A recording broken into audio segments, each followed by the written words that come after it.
Thing of the week, thing of the week, it's your Eink thing of the week. Yeah!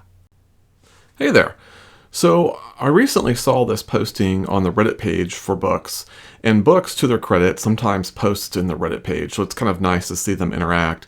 And they placed this poll, and they also had a separate posting, which is a link to their blog, and it's all about this Boox Super Refresh technology. Now, when I first saw this, I didn't know what this was. I thought, oh, this must be some new feature that I can tweak, and maybe it would enhance my experience with the device. And I think a lot of people might have felt the same way. A majority of people hadn't heard of it. Well, the reality of it is this is basically just the refresh rate settings in their tab series of devices. So all this was basically a blog talking about how they'd worked with the software and the hardware to optimize it, and that's reflected in those different refresh modes, which most people on the Boox forum, and even those watching this video, know pretty well already. So in one sense, this was a very benign post, but on the other sense, I think this kind of touches on a major problem that Boox has, and that's what I want to talk about briefly today. So one criticism that Boox has had over the years is that it's a little bit, their systems, their UI is a little bit complex. There's a learning curve there to interacting with it. And you really have to spend time to kind of understand and to be able to pull out the power and the features that are in the device. And I think there's a certain segment of the population that's more than willing to do that. I count myself among that. I kind of enjoy that exploratory process. But this is fundamentally a big problem with Boox. And, this is exemplified by this posting I just showed where they're throwing out these kind of technical jargon about their various features. And the problem is there's a large segment that could potentially enjoy their devices that are alienated by that complexity. They're alienated by, all these different tag phrases, super refresh technology, the refresh modes, and on and on.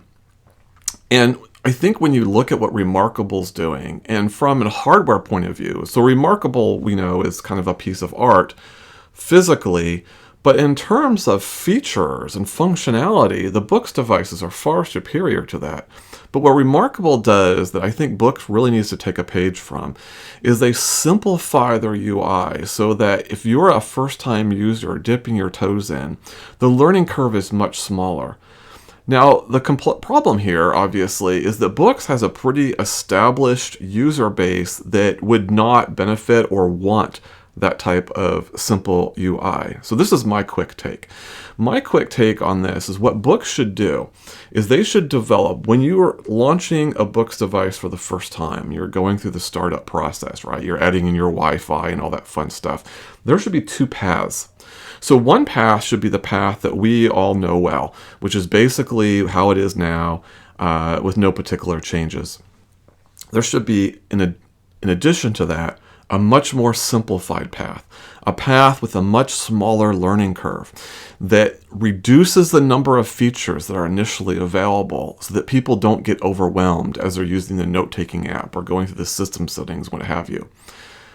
Then there should be some sort of search functionality or some sort of menu system where if people are like, well, I want to be able to do this, then Boox opens up that particular functionality on demand, and then the person who's very interested in that functionality is willing to learn it, and they add that to their repertoire, and they can add functionality over time.